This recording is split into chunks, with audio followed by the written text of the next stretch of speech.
কুমুকচুলো এইকেইদিনৰ বাতৰি চাই যথেষ্ট উদ্বিগ্ন হৈ আছোঁ। সংবাদ মাধ্যমত প্ৰচাৰিত বাতৰি অনুসৰি কেইদিনমান আগতে এজন শিক্ষাগুৰুক তেওঁৰ ছাত্ৰৰ দ্বাৰা হত্যা কৰা হ'ল। দুদিনমান আগতে এজন ছাত্ৰক তেওঁৰ সতীৰ্থৰ দ্বাৰাই হত্যা কৰা হ'ল। আৰু লখিমপুৰৰ কোনোবা এখন আগশাৰী বিদ্যালয়ৰ এজন ছাত্ৰই কাজিয়াত ব্যৱহাৰ কৰিবলৈ সাংঘাতিক সঁজুলি লৈ আনিছে। সংবাদ মাধ্যমত প্ৰচাৰিত এই ঘটনাবোৰৰ আলম লৈ আজি এই ভিডিঅ'টো আগবঢ়াইছোঁ। এই যে ঘটনাবোৰ ঘটি আছে, এই ঘটনাবোৰ কিন্তু আজিৰ ফল নহয়। এই ঘটনাবোৰৰ বীজ আজিৰ পৰা 9-10 বছৰ আগতে ৰোপণ কৰা হৈছিল আৰু এই বীজৰ ফল আজি আমি পাইছোঁ। এই যে উচ্ছৃংখল ছাত্ৰ ছাত্ৰীসকলে, তাৰ বাবে দায়ী কিন্তু ছাত্ৰ ছাত্ৰীসকল নহয়।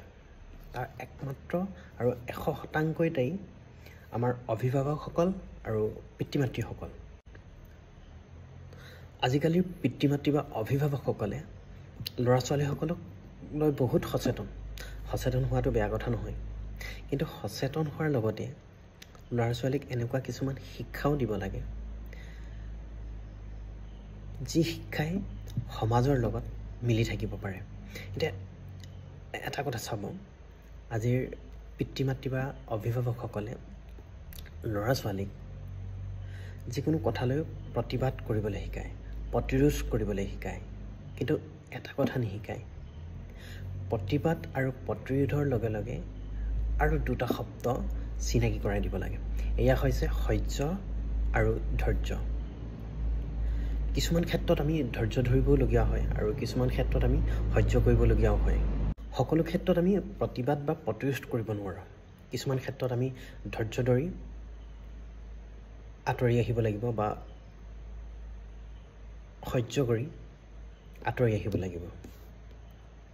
এতিয়া পাৰ্থক্যটো চাব, আমিও এটা সময়ত কাজিয়া কৰিছিলোঁ। যেতিয়া আমিও স্কুলীয়া জীৱনত পঢ়ি আছিলোঁ, সেইটো সময়ত আমিও লগৰ ল'ৰাৰ লগতে হওক, কাৰোবাৰ লগতে হওক কাজিয়া কৰিছিলোঁ। কিন্তু আমি যেতিয়া কাজিয়া কৰোঁ, আমাৰ এটা ভয় লাগে, কাৰণ যেতিয়া আমি ঘৰলৈ যাওঁ আৰু কেনেবাকৈ যদি মই যে কাজিয়া কৰিলোঁ এই কথাটো ঘৰৰ মানুহে গম পায়, তেতিয়া এটা প্ৰশ্ন কৰে আমাক যে কাজিয়া কিয় কৰিলি। তাৰমানে যদি সেই কাজিয়াটোৰ মূল কাৰণ মই যাৰ লগত কাজিয়া কৰিলে তেওঁৱেই হওক, কিন্তু দোষটো ঘৰৰ মানুহে মোৰ ওপৰতে ঠেলিব, তাৰমানে মই ভুল কৰিছোঁ। এতিয়া কথাটো কি হ'ল, তাৰ কাৰণে আমি কি কৰোঁ, কেতিয়াবা যদি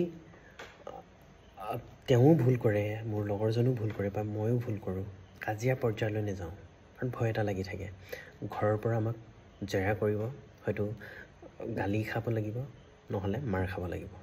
সেই ভয়ত আমি বহুত কাজিয়া এভইড কৰিছিলোঁ।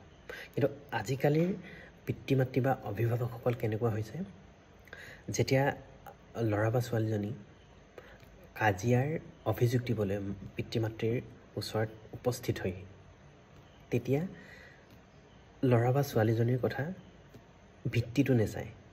লগালগ কি হয়, যিজন ল'ৰা বা ছোৱালীৰ লগত কাজিয়াটো হ'ল তেওঁৰ মাক বাপেকৰ লগত কাজিয়া আৰম্ভ কৰি। তাৰ ফলত কি হয়, আৰু লোকচানটো ক'ত আছে চাব আপোনাৰ।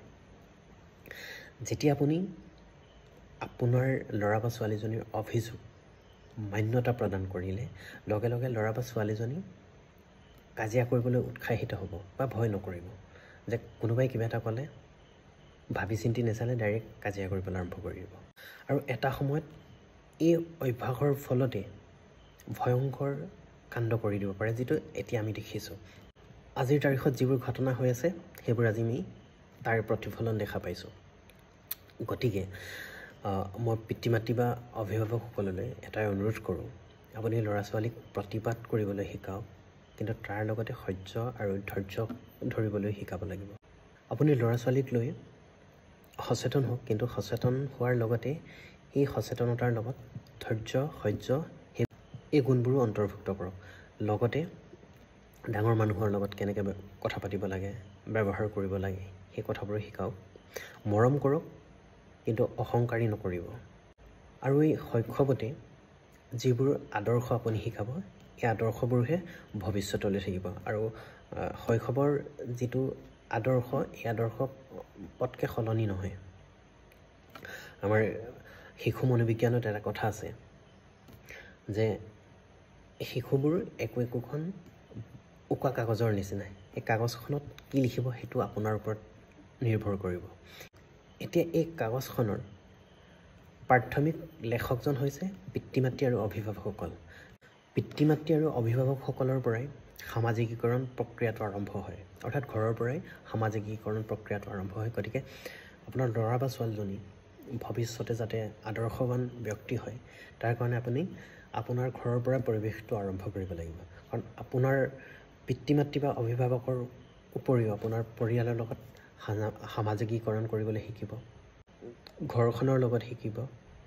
চুবুৰীৰ লগত শিকিব গাঁওখনৰ লগত শিকিব তাৰ পাছতহে বিদ্যালয়ত সামাজিকীকৰণ প্ৰক্ৰিয়াটো আৰম্ভ হয় এই উকা কাগজখনৰ কথা যে কৈছিলোঁ এই উকা কাগজখনৰ দ্বিতীয়গৰাকী লেখকজনেই হৈছে শিক্ষাগুৰু গতিকে মই পুনৰবাৰ অভিভাৱক আৰু পিতৃ মাতৃসকলক অনুৰোধ জনাওঁ আপোনাৰ শিশুটিক মৰম কৰক কিন্তু মৰমৰ লগতে কিন্তু যেদি নহয় তাৰ বাবে সচেতন হ'ব শেষত মই পিতৃ মাতৃ আৰু অভিভাৱকসকলে আৰু এটা অনুৰোধ কৰোঁ যাতে আপোনাৰ সামৰ্থ্য থাকিলেও আপোনাৰ শিশুটি বিচৰা সকলো বস্তু নিদিব যেতিয়া আপুনি বিচৰা সকলো বস্তু দিব তেতিয়া কি হ'ব এটা সময়ত যেতিয়া নাপাব এই যে আমি ভিডিঅ' কিছুমান দেখিবলৈ পাওঁ বাইক লাগে বুলি ঘৰ ভাঙে মোবাইল লাগে বুলি নলাত পৰে এনেকুৱা ঘটনা কিছুমান হ'ব গতিকে আপোনালোকে সামৰ্থ্য থাকিলেও বিচৰা বস্তু